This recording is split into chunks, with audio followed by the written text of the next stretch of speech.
Sir जी सब ठीक है ना? सर मैं चला जाऊँ? जाओ। नहीं मैं वाकई चला जाऊँ?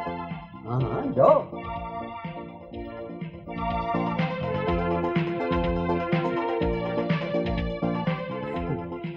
सर आपको अंग्रेजी आती है?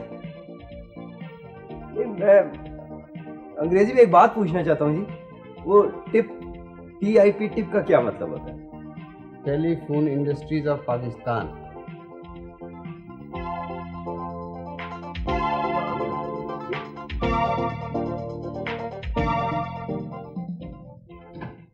सर ये मुझे दे दें जी। भाई मैं उठा सकता हूँ इसे भाई। सर मैं लेके चलता हूँ। भाई ये इतना भारी नहीं है, मैं इसे उठा सकता हूँ। सर मैं लेके चलता हूँ, मेरा मतलब समझे ना जी।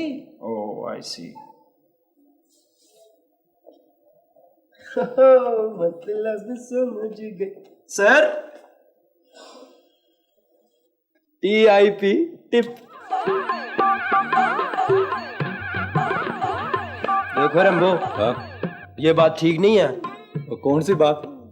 ये टिप यार मुझे मिली है। वो कौन सी टिप? देखो ये सौदा तुझे बहुत महंगा पड़ेगा। चला चल।